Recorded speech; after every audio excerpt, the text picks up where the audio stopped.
ഒരു വർഷം വരെ ഇഞ്ചി എങ്ങനെ നമുക്ക് സൂക്ഷിക്കാമെന്നുള്ള ഒരു വീഡിയോ ആണ്. ഫ്രിഡ്ജിലൊന്നും വെക്കാതെ നമുക്ക് ബോട്ടിലാക്കി സൂക്ഷിക്കാം. ഇതുപോലെ പൗഡർ ഉണ്ടാക്കിയാൽ നമ്മൾ ഇഞ്ചി വെളുത്തുള്ളി പേസ്റ്റ് ഉണ്ടാക്കി ഫ്രീസ് ചെയ്യാറുണ്ട്. പക്ഷേ എന്നാലും അത് ഒരു മാസം വരെയൊക്കെ ഫ്രഷ് ആയിട്ടുണ്ടാവും. പിന്നെ നമുക്കത് ചീത്തയാവുന്നതാണ്. പക്ഷേ ഇതുപോലെ ഉണ്ടാക്കിയാൽ നമുക്ക് ഒരു വർഷം വരെ കേടാവാതെ ഉപയോഗിക്കാൻ പറ്റും. അതും ഫ്രിഡ്ജിലൊന്നും വെക്കാതെയാണ് നമ്മളിത് ഉപയോഗിക്കുന്നുള്ളത്. നല്ല വില കുറഞ്ഞ സമയത്ത് അല്ലെങ്കിൽ നമ്മളൊരു കൃഷി ചെയ്യുന്ന സമയത്താണെങ്കിലും നമുക്ക് ഒരുപാട് ഇതുപോലെ ഇഞ്ചി കിട്ടുമ്പം നമുക്ക് ഇങ്ങനെ ഉണ്ടാക്കി പൗഡറാക്കി സൂക്ഷിക്കാവുന്നതാണ്. അപ്പോൾ നമുക്ക് ആവശ്യമുള്ള സമയത്ത് നമുക്ക് എടുത്ത് ഉപയോഗിക്കാം. നമ്മൾ നന്നായി സൂക്ഷിച്ച് ഉപയോഗിക്കണമെന്നേ ഉള്ളൂ. നനഞ്ഞ സ്പൂണൊന്നും ഇടാതെ ഉപയോഗിച്ച് കഴിഞ്ഞാൽ എയർ ടൈറ്റായിട്ട് വെച്ച് കഴിഞ്ഞാൽ നമുക്ക് ഒരു വർഷം വരെ ഇത് കേടാവാതെ ഇരിക്കുന്നതാണ്. ഇതേപോലെ തന്നെ ഞാൻ വെളുത്തുള്ളി പൗഡറും ജ്യൂസ് പൗഡറൊക്കെ ഉണ്ടാക്കി ചാനലിൽ അപ്ലോഡ് ചെയ്തിട്ടുണ്ട്. ആദ്യം ഇഞ്ചി നന്നായി കഴുകിയെടുക്കണം. നമ്മൾ വാങ്ങിക്കുന്ന ഇഞ്ചി ഏതെങ്കിൽ ഉപ്പും വെള്ളത്തിൽ കുറച്ച് സമയം ഒന്ന് കുതിർത്ത് വെക്കുന്നത് നല്ലതായിരിക്കും. അതിനുശേഷം ഇതുപോലെ മുഴുവനായും അതൊന്ന് പീൽ ചെയ്തെടുക്കണം.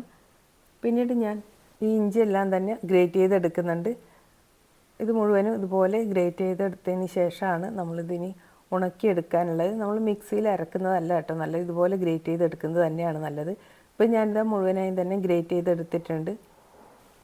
ഇനി ഇത് നമ്മൾക്ക് ഉണങ്ങാനായി സ്റ്റീൽ പ്ലേറ്റിലേക്ക് ഞാൻ ഇട്ട് കൊടുക്കുന്നുണ്ട്.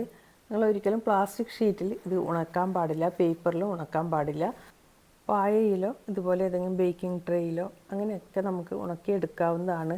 ഇപ്പോൾ ഇതാ ഞാൻ 2 പ്ലേറ്റിലായിട്ടാണ് കേട്ടോ ഇത് ഉണക്കിയെടുക്കുന്നുള്ളത്.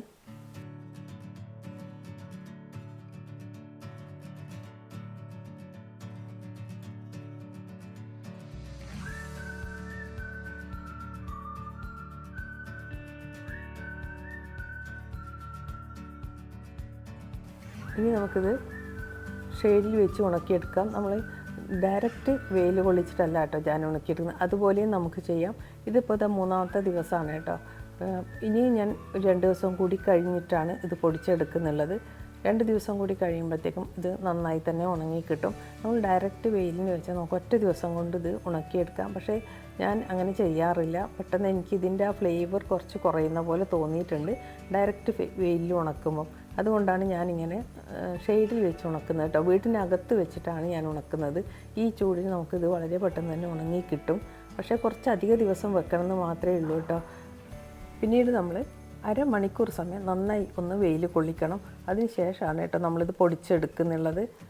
പൊടിച്ചെടുത്തതിന് ശേഷം ഇത് നല്ല ചൂടുണ്ടെങ്കിൽ തണുത്ത് കഴിഞ്ഞ് മാത്രമേ നമ്മൾ ബോട്ടിലാക്കി സൂക്ഷിക്കാൻ പാടുള്ളൂ.